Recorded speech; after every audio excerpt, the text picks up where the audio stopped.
noite a todos,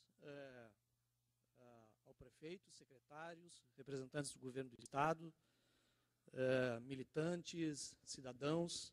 Eu gostaria inicialmente de dizer que o conferencista, professor Luiz César de Queiroz Ribeiro, é o nosso convidado especial. Gostaria, inclusive, de chamá-lo nesse momento a compor, afinal, a nossa pequena mesa. Em seguida, ele ocupará aqui o púlpito para realizar a sua exposição. Eu gostaria, então, de apresentar rapidamente quem é o professor Luiz César de Queiroz Ribeiro. E, após a sua conferência, eu, como debatedor, utilizarei breves minutos para fazer alguns comentários para que haja a possibilidade de nós realizarmos o debate na noite de hoje. Então, o professor Luiz César é graduado em Administração Pública pela Fundação Getúlio Vargas, é mestre em Desenvolvimento Econômico e Social pela Universidade de Paris I, Panthéon-Sorbonne, e é doutor em Arquitetura e Urbanismo pela Universidade de São Paulo. É professor titular da Universidade Federal do Rio de Janeiro, especificamente no IPUR, que é o Instituto de Pesquisa de Planejamento Urbano e Regional, investigador associado ao Instituto de Ciências Sociais da Universidade de Lisboa e coordena o nosso Observatório das Metrópoles na pesquisa atual, que é Território, Coesão Social e Governança, englobando uma pesquisa em rede que envolve estudos comparativos sobre 15 metrópoles brasileiras.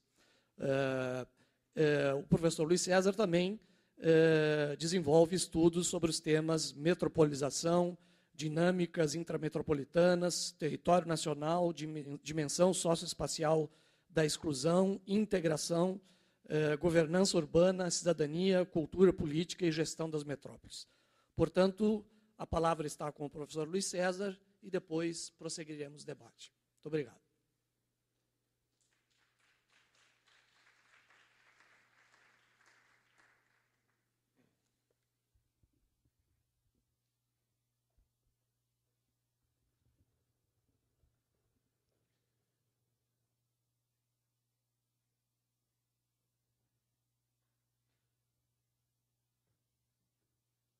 Boa noite a todas e a todos. Antes de mais nada, eu gostaria de agradecer, manifestar a minha satisfação de estar aqui nessa noite, né? Agradecer pelo honroso convite de fazer a abertura dessa importante conferência, né? Agradecendo os organizadores e agradecendo também os colegas do Núcleo Porto Alegre, que compõe a rede Observatório das Metrópoles, que é constituída por 15 núcleos espalhados no Brasil, em 15 metrópoles, né, e que vem desenvolvendo um trabalho sobre o desafio metropolitano do desenvolvimento nacional. É uma satisfação estar aqui novamente em Porto Alegre, lugar onde eu tenho bons amigos e uma boa interlocução intelectual e acadêmica, sendo o núcleo de Porto Alegre talvez a nossas joias da coroa do Observatório, o lugar onde esse projeto mais vem dando certo no Brasil.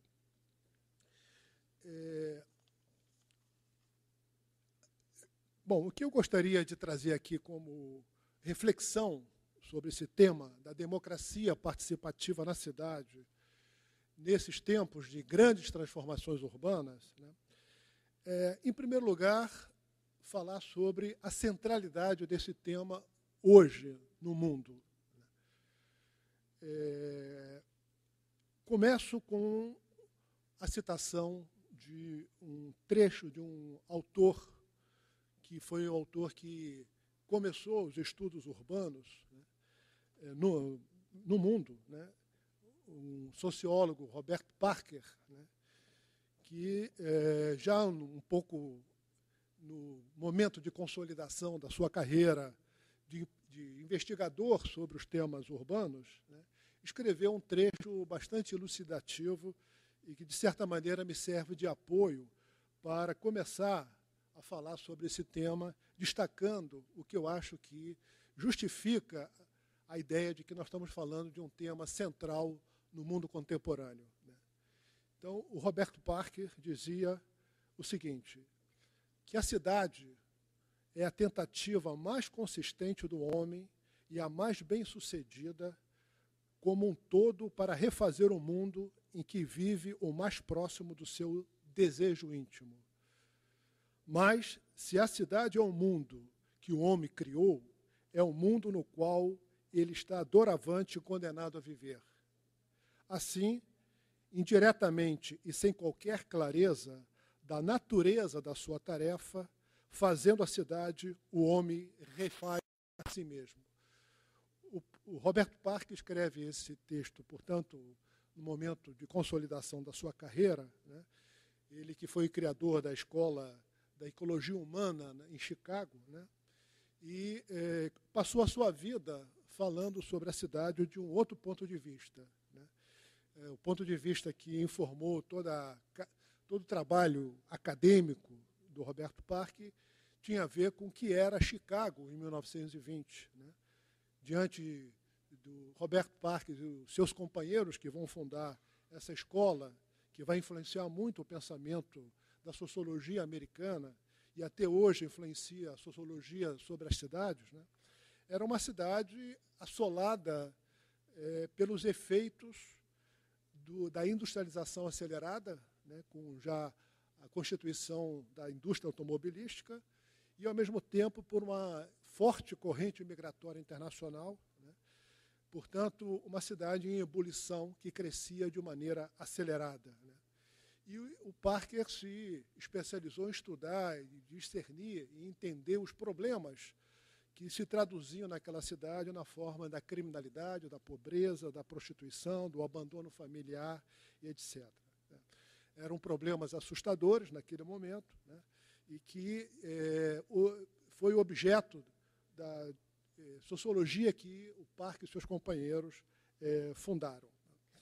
E não deixa de ser interessante, né, que uma pessoa que passou o tempo dela estudando seus problemas da cidade, em um determinado momento da sua carreira, escreva alguma coisa dessa ordem que nos faz pensar sobre a importância da cidade para o devir da humanidade. Né? Eu encontrei essa referência ao texto do Parker num texto de um outro autor, um geógrafo bastante conhecido hoje, David Harvey, né? Que num texto com um título bastante interpelador, assim como esse trecho do Parker, né, nos fala sobre a libertação da cidade, nos fala sobre a necessidade de libertar a cidade, né, para que a cidade possa cumprir as suas promessas emancipatórias, né, e que, de certa maneira, está contida nesse trecho, né, do Roberto Parker. Né. Então, nós estamos falando aqui de um tema que tem uma grande centralidade no devir da humanidade nesse momento. Né. Essa ideia já encontrou também uma ressonância nos trabalhos de um filósofo, Henri Lefebvre, que na França falava exatamente sobre o surgimento, né, de uma nova sociedade, que ele vai chamar da sociedade urbana, por meio de uma revolução nos poros da sociedade industrial, né, que, por um lado, colocava todo um cenário sombrio sobre a humanidade, na medida em que era marcada essa sociedade urbana por uma série de processos de alienação do indivíduo, da sua capacidade de intervir no mundo e de intervir na história, né? E, ao mesmo tempo, simultaneamente, essa sociedade urbana ela continha as promessas de um novo mundo realizado pela Revolução Urbana, onde o indivíduo poderia se apropriar do seu devir e do devir histórico da coletividade do qual cada um faz parte. Né? O lado sombrio decorria do fato de que essa sociedade urbana é uma sociedade cada vez mais rica em cultura objetiva, né, e cada vez mais empobrecida da cultura subjetiva, quer dizer, da capacidade do indivíduo utilizar essa riqueza materializada em objetos, em projetos, em formas de ação, engajamento no mundo que pudesse criar, né, com essa riqueza cultural toda, um mundo novo, um mundo que fosse capaz de emancipar de maneira efetiva o indivíduo. Então, o nosso tema tem um alcance bem maior do que, à primeira vista, parece, né? E o título do texto do Harvey nos deixa uma indagação. Então, libertar a cidade do quê? O que aprisiona a cidade? O que transforma a cidade num mecanismo que não permite cumprir de maneira eficiente e real essas promessas emancipatórias do indivíduo que a sociedade urbana em emergência parece conter? É sobre esse tema que eu gostaria de colocar a minha intervenção aqui, a título de abertura dessa conferência, né? Acho que o entendimento daquilo que aprisiona a liberdade da cidade e que bloqueia que a cidade possa realizar, né, essas promessas emancipatórias do indivíduo, né, me parece dar todo sentido a pensar o que pode ser a tarefa da democracia participativa na cidade diante das transformações que nós estamos vivendo do mundo em geral e do mundo urbano, né.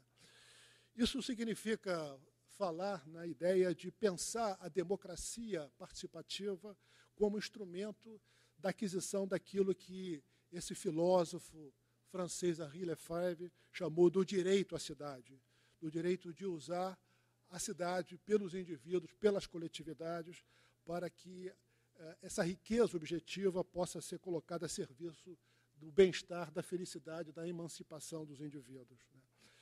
Portanto, a tarefa da democracia participativa, que se de um lado deve estar pautada em resolver as questões da desigualdade distributiva que marcam as nossas cidades, deve também pensar a cidade através dessa ideia de como a cidade é aprisionada por forças que bloqueiam as possibilidades emancipatórias que ela contém. Não se trata aqui de opor uma coisa à outra, né? Opor a agenda dos objetivos de uma justiça distributiva aos objetivos de uma emancipação do indivíduo, né? Através de uma reconstrução da cidade, mas procurar, através da democracia participativa, do seu aprofundamento, realizar simultaneamente esses dois objetivos.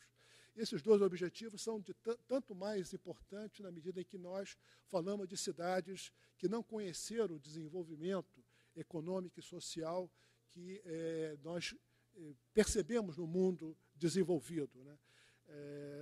Nós temos cidades ainda com um déficit de condições objetivas de vida extraordinariamente grande e, ao mesmo tempo, essa cidade deve cumprir esses objetivos emancipatórios.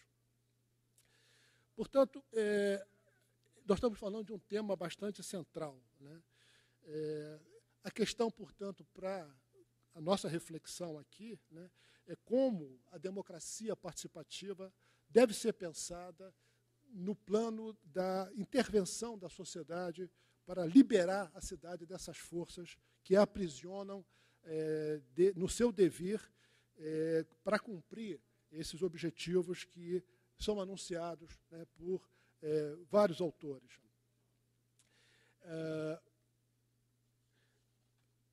Bom, essa democracia participativa emancipatória da cidade, né, que pretende liberar a cidade, já começa a dar sinais de aparecer no mundo, né? As recentes manifestações de jovens em várias cidades do mundo, não só de jovens, mas de vários segmentos da sociedade, né, que, inspirados na Revolução Árabe, né, vem fazendo manifestações em Nova York, Madrid, em várias outras cidades, em Portugal, né, em Lisboa, em Los Angeles, né,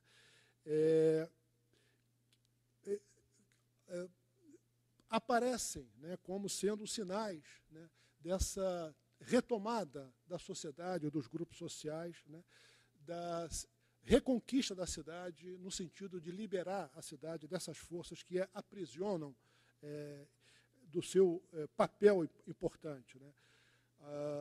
O movimento da ocupação de Wall Street, né, o setor financeiro importante, né, de Nova York, né, é cheio de significados nesse sentido. Né. Está se ocupando não apenas a cidade, mas se ocupando o coração onde residem as forças que aprisionam a cidade e que impedem a cidade de cumprir esse papel libertador. Então, se trata de a gente tentar entender, né, o que aprisiona a cidade nesse papel emancipador dela. Né. Bom, essas informações, né, indo mais diretamente ao ponto, né, os bloqueios que hoje dão sentido a essa ideia, que é o título do texto do David Harvey, Libertar a Cidade, né, são os bloqueios da crescente submissão da cidade às necessidades do capitalismo financeiro, né, contemporâneo, né, que passou a usar a cidade como forma de compensar a crise de sobreacumulação que o capitalismo vive, e vive de maneira mais dramática a partir da segunda metade dos anos 1970. Né. Vivemos, portanto, desde a segunda metade dessa década, um aprofundamento da exuberante racionalidade do capitalismo financeiro, que é manifestada pela sua crescente acumulação de riqueza e, ao mesmo tempo, a sua incapacidade de transformar tal riqueza em aumento de bem-estar coletivo e na constituição de um mundo mais seguro sob todos os pontos de vista. A atual crise da Europa é mais um capítulo dessa história iniciada com a transformação do mercado de praça, na qual a população realizava suas trocas sociais, em um sistema econômico abstrato, orientado pela razão do lucro. Em muitas cidades, até hoje, ainda podemos encontrar as áreas centrais que testemunham deste tempo, né, em que o mercado era o lugar das trocas sociais e não apenas o lugar onde se realiza o circuito da mercadoria. A continuidade da exuberante racionalidade do capitalismo financeiro hoje, né, como lógica de produção, distribuição e consumo, né, tem solicitado em vários momentos da história desse capitalismo a realização de enormes sacrifícios às coletividades humanas. Sacrifício dos seus costumes, dos seus valores, da sua cultura, da natureza do tempo e do próprio dever histórico. Agora, nesse momento que atravessamos, o sacrifício solicitado pelas forças do pequeno grupo da elite financeira que comanda o partido de Wall Street, para usar uma expressão do momento, é o sacrifício da democracia. O horror econômico, da crise econômica, é utilizado por este partido como política de terrorismo sutil, visando a construção do consentimento para a submissão dos poderes democráticos das nações, no caso a Grécia, que é o caso mais evidente, aos interesses imediatos dessa própria elite financeira global. O golpe de Estado à la Pinochet, usado nos anos 70, no Chile, com a mesma finalidade de criar as condições para o desenvolvimento desse capitalismo financeiro, é agora substituído pela desmoralização da democracia como mecanismo de resolução de uma crise econômica a favor dessa elite. Não deixa de ser tragicamente irônico o fato da desmoralização da democracia pela corrupção, por todos os meios que são lançados em práticas por esse partido de Wall Street, vem ocorrendo no santuário mitológico do mundo antigo, que foi o parteiro dos ideais e dos valores da democracia como construção humana civilizatória. a ágora não é mais composta, ou ameaça não ser mais composta pelos honrados guerreiros e nobres que expressavam a civilização grega, mas por especialistas, expertos, egoístas e calculistas financistas e seus consultores. O povo grego deve ser transformado, segundo os objetivos dessa elite, dos novos escravos do capitalismo financeiro, condenados a labutar para manter a sua exuberante irracionalidade e a riqueza detida por 1% da população que controla as finanças mundiais. Não se trata de um problema localizado, nem de um problema pontual, né? Nós estamos falando de uma crise que tem um caráter sistêmico e estrutural, né? Que pode ser percebido pelo fato das suas sucessivas manifestações, cuja consciência acaba sendo perdida pela experiência social individual da população na euforia das constantes aparentes soluções dessas crises. Se examinarmos a história recente, descobriremos que, ao longo dos últimos 30 anos, houve muitas crises financeiras. Alguém já fez os cálculos e disse que, desde 1970, houve 378 crises financeiras no mundo. Entre 45 e 70, houve apenas 56 crises financeiras. Portanto, o capital tem produzido muitas crises financeiras nos últimos 30 e 40 anos. Né? Não se trata, portanto, de uma crise momentânea, né, não uma crise circunstancial. É uma crise provocada pelo próprio capitalismo na busca de solução da sua dificuldade de continuar acumulando os excedentes que vão sendo sobreacumulados ao longo da sua história. O capitalismo sempre se confronta com limites para absorver os excedentes que produz. Todas as manhãs, o capitalista acorda e pergunta: como eu vou encontrar saída lucrativa para aplicar o meu capital? Em 1750, o mundo inteiro estava aberto a essa questão, já naquele tempo. Naquela época, o valor total da economia global era de 135 bilhões de dólares de bens e serviços. Em 1950, 4 trilhões de dólares em circulação, e é preciso encontrar saídas para 3% de 4 trilhões, que é a taxa média de acumulação do capital ao longo da sua história. Em 2000, são 42 trilhões de dólares em circulação. Hoje, provavelmente, esse valor chega a 50 trilhões de dólares. Em 25 anos, a taxa de crescimento de 3%, que é essa taxa histórica, nós teremos 100 trilhões de dólares que deverão ser reinvestidos, e o capitalismo sempre se pergunta aonde investir esses excedentes que não consegue encontrar de maneira imediata saída para continuar alimentando o capital. Essa é a crise que nós vivemos, uma crise constante, sistêmica e estrutural do capitalismo, que é a crise da sobreacumulação. A essas crises, o capitalismo tem buscado saída, que, como eu disse, né, são saídas sempre produtoras de novas e mais profundas crises, como a que estamos vivendo agora. E essas saídas são sempre saídas que implicam, não na necessária produção e ampliação da riqueza, mas no deslocamento dessa riqueza para novos ativos e novas formas de acumulação que se estrutura menos na produção de mais riqueza e sim na expoliação de riquezas já produzidas. Né? É isso que esse geógrafo, David Harvey, chama de acumulação por expoliação, como a marca, né, a forma que o capitalismo vem buscando constantemente nessas sucessivas crises, solução para o capital excedente que não encontra de maneira imediata uma forma de investimento e de alimentação da riqueza detida por aqueles pequenos grupos que hoje detêm o capital financeiro. É redistribuir ao invés de produzir a riqueza. A neoliberalização ou a mercantilização de tudo é exatamente esse processo de redistribuição da riqueza.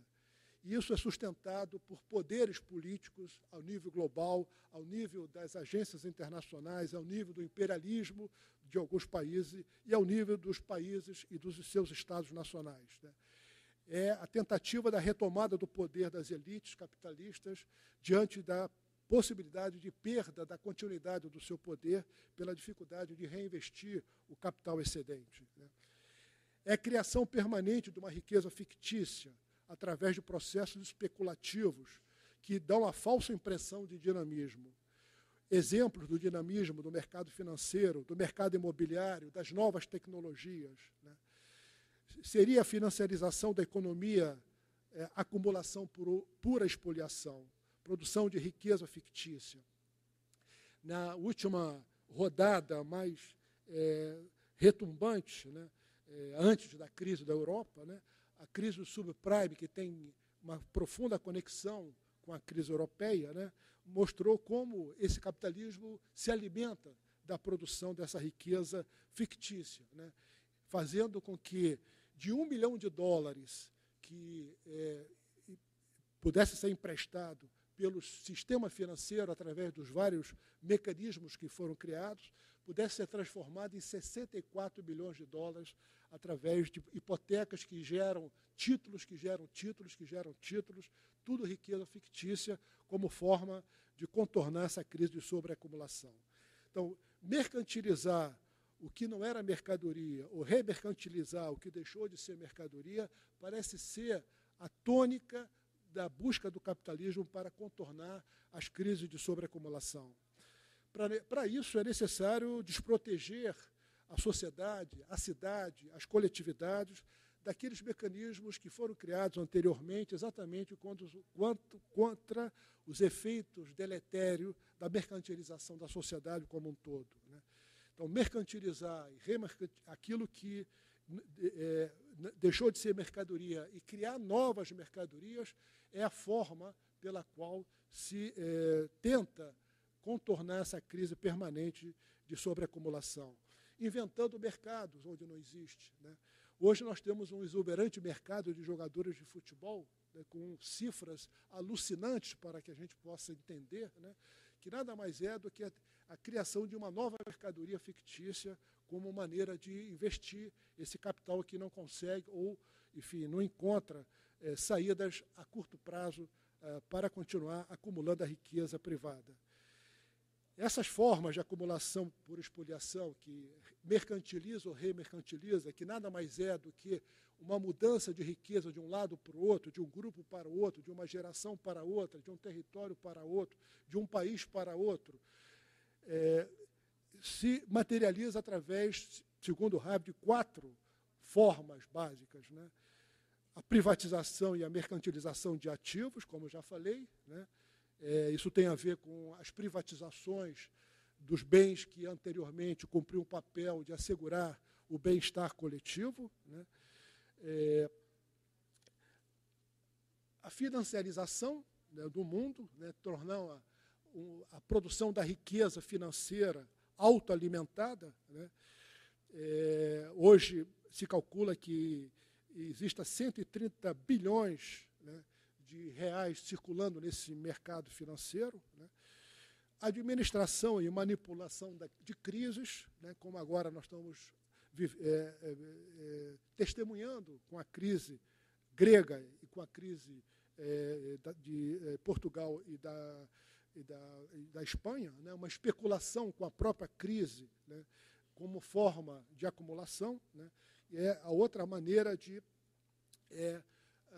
o capital buscar, através desses circuitos de mercantilização, de remercantilização, transferir riquezas de um lado para o outro, e isso alimentando a acumulação por expoliação.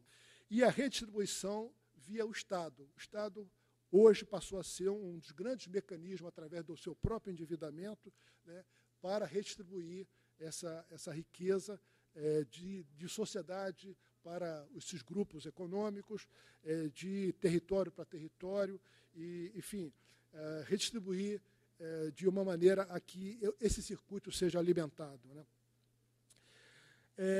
E aí que entra a questão da cidade e o aprisionamento do potencial de emancipação que a cidade contém, segundo essas visões desses teóricos a respeito da sociedade urbana em construção contemporaneamente.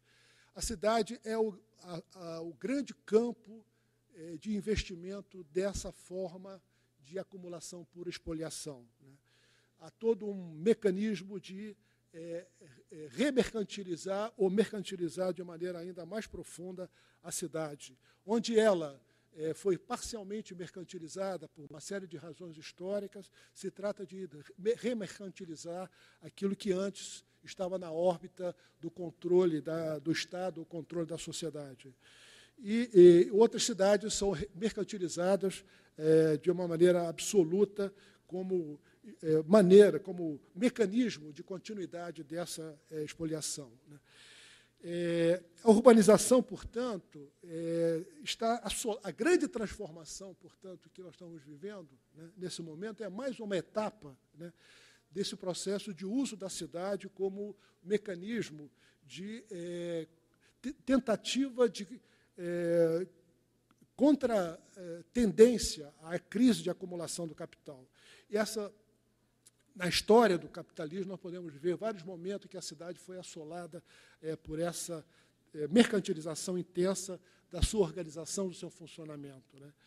Toda vez que a cidade é remercantilizada ou mercantilizada, né, nós temos alguns aspectos que merecem a atenção da gente para pensar o que está acontecendo na cidade, em cada uma das cidades que são objetos hoje desse projeto de uma democracia participativa. Primeiro, a mudança de escala da urbanização, né? Para que essa forma de acumulação ocorra, é necessário expandir a cidade, criar novas fronteiras, né? Novas fronteiras que permitem novos espaços de acumulação, seja no imobiliário, seja nos transportes, seja nas obras públicas, né? Então, mudar a escala da urbanização é uma marca, é um dos sinais que a cidade está sendo organizada por essa lógica especulativa da acumulação por expoliação.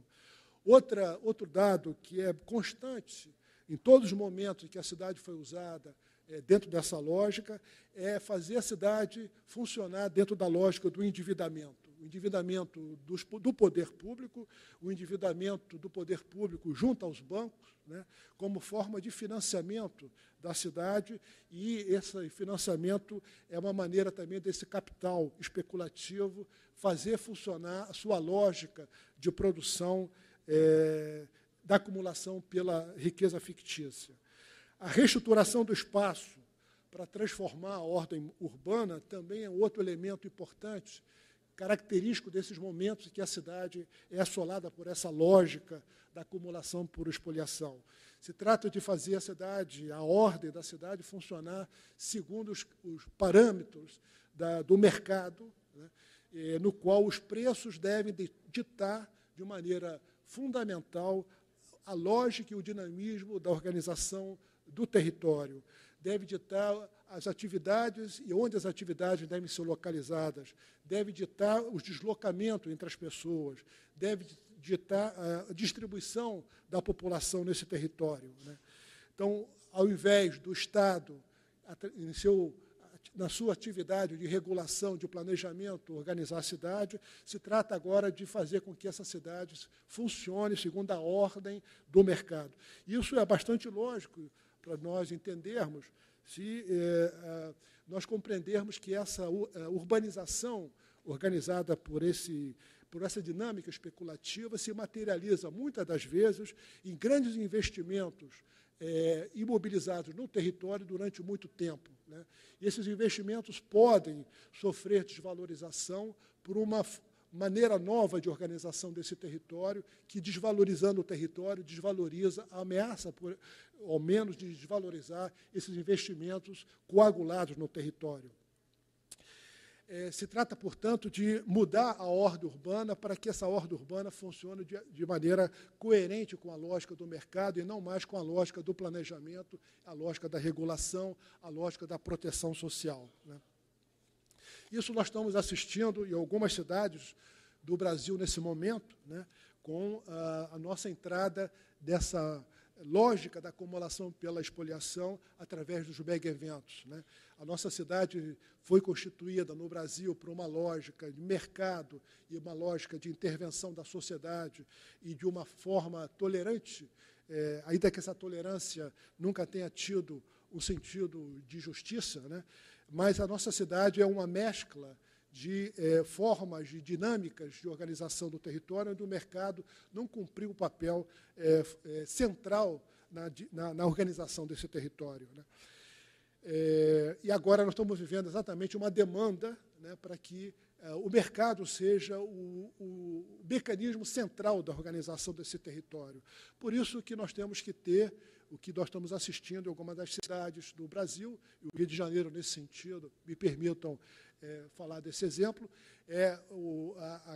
o exemplo mais ilustrador dessa mudança, onde as favelas têm que ser contidas de uma maneira militar para que a sua expansão não ameace a constituição dessa lógica de organização do território pelo mercado. Mudanças também de modelo de governo, onde o marketing político passa a substituir os partidos como mecanismo de garantias de maioria e de legitimidade. Marketing político, onde a própria cidade é utilizada como veículo desse marketing, através da ideia de como determinados projetos, que no fundo são projetos de mercantilização, estão supostamente salvando a cidade da sua crise. Mudanças no modelo de política para que sejam orientadas pelos objetivos da criação de um ambiente favorável aos negócios, sendo que as políticas de regulação são substituídas por políticas de habilitação do mercado como sentido último dessas intervenções.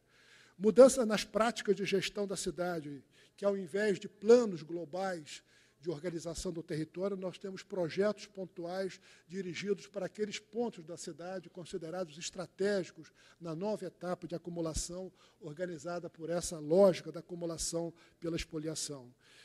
E o incentivo ao desenvolvimento de uma cultura urbana de mercado, onde consumo e individualismo passam a ser as suas marcas. Nós temos na história da urbanização do mundo momentos que são bastante exemplares de situações em que a cidade foi transformada à luz dessas lógicas para atender exatamente às necessidades da acumulação desse capital excedente via expoliação. Um exemplo bastante conhecido é o exemplo de Haussmann, em Paris, que depois de 1848 se torna um ditador urbano e consegue fazer uma transformação de escala extraordinária de Paris, né? Abrindo ruas, abrindo, enfim, avenidas, reconstruindo totalmente o sistema viário, enfim, a organização da ocupação do território, criando todo um mercado que obedece exatamente a esses requerimentos que eu anteriormente mencionei. O endividamento do poder público, alavancando os bancos, que, por sua vez, criam um mercado de obras públicas, que, por sua vez, geram incentivo ao mercado imobiliário, valoriza a terra e cria todo um circuito de acumulação por especulação. Outro exemplo bem conhecido é o exemplo de Robert Moses, nos Estados Unidos, no pós-Segunda Guerra Mundial, a verdadeira ruptura que foi a intervenção, nesse momento, em termos de escala, sistema viário, sistema de transporte, obras públicas, setor imobiliário, que, daquele momento também, foi o resultado da investida desse capital especulativo sobre a cidade, como criação de uma nova fronteira de acumulação de riqueza por esse mecanismo da expoliação.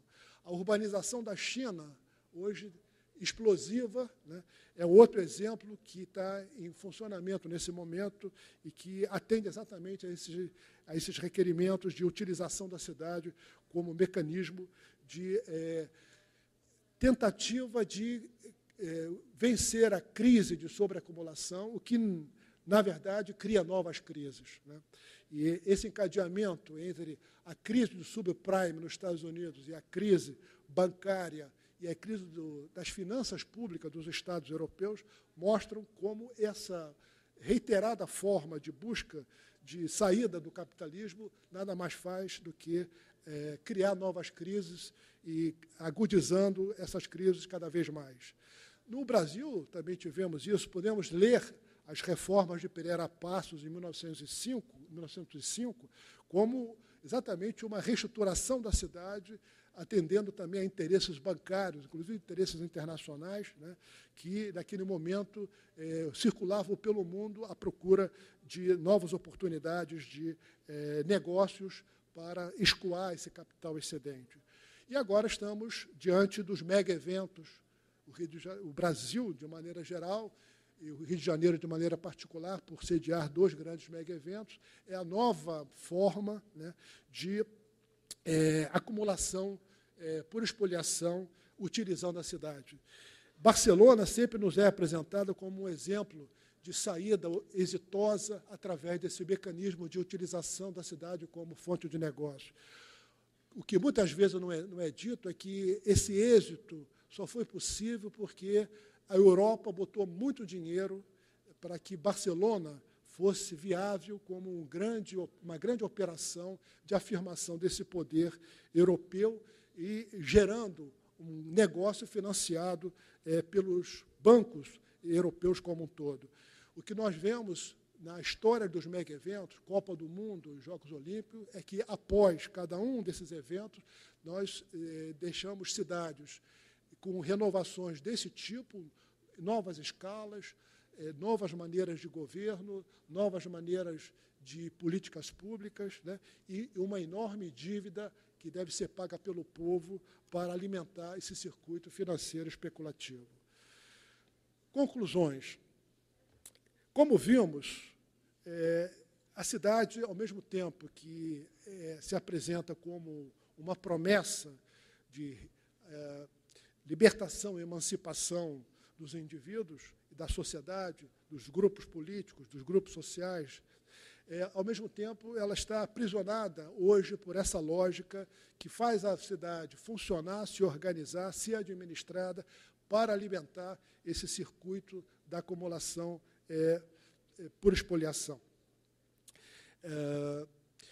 Então, ao mesmo tempo que nós entramos num momento, né, de aceleração daquilo que Henri Lefebvre chamou da sociedade urbana como uma grande possibilidade nova para a humanidade, é exatamente o momento em que a cidade é absorvida, é apropriada por essa lógica de transformar a cidade em negócios que sustentam essa acumulação por espoliação. Deveríamos, talvez, inventar um novo índice de desenvolvimento, que seria o IDH, mas que pudesse nos medir não apenas como as nossas cidades estão crescendo no sentido social, mas se elas estão crescendo para aumentar a capacidade da sociedade de construir a sua humanidade, né? Isso nos permitiria perceber com mais clareza que as cidades não estão sendo construídas para atender ao bem-estar da população, e sim para atender ao bem-estar corporativo das elites financeiras que transformaram a cidade em grandes negócios, a alta cúpula das finanças mundiais. Isso em detrimento, evidentemente, do bem-estar coletivo e da capacidade de uso da cidade como veículo da emancipação humana e civilizatória da sociedade. Portanto, aprofundar a democracia participativa é, sem dúvida, um promissor caminho para assumirmos o controle do dever histórico da nossa sociedade, assumindo o controle do dever histórico da nossa cidade. Pode ser um grande caminho, é um grande desafio. Temos que pensar as tarefas dessa democracia à luz da imperiosa necessidade de disputarmos o poder na cidade com o partido do Wall Street. Temos que ser ousados à altura da tarefa civilizatória, que é libertar a cidade dessa lógica do uso da cidade apenas como objeto de negócio. Ousadia muito bem expressa por David Harvey, em consonância com as ideias de Robert Park e Henri Lefebvre, com quem começamos a nossa reflexão essa noite. E é com ele que nós terminamos, citando aqui um trecho do luminoso artigo do David Harvey, Libertar as Cidades, que diz: o direito à cidade está, por isso, além de um direito ao acesso àquilo que já existe. É um direito de mudar a cidade mais de acordo com o nosso desejo íntimo. A liberdade para nos fazermos e nos refazermos, assim como refazermos as nossas cidades. É um dos mais preciosos objetivos da humanidade, ainda que negligenciado da discussão dos direitos humanos. Mas, sendo que, como o Parker adverte, até agora faltamos com qualquer sentido de clareza sobre a natureza da nossa tarefa, devemos primeiramente refletir sobre como fomos feitos e refeitos, através da história, por um processo urbano impulsionado para frente por forças sociais e econômicas que não controlamos e que vão na direção oposta a esse objetivo emancipatório. Por último, enfim, liberar a cidade dessas forças que transformaram a sociedade urbana e a cidade em negócios, através da construção de um projeto de feliz cidade, deve ser uma tarefa importante da democracia participativa nos tempos de grandes transformações urbanas. Muito obrigado.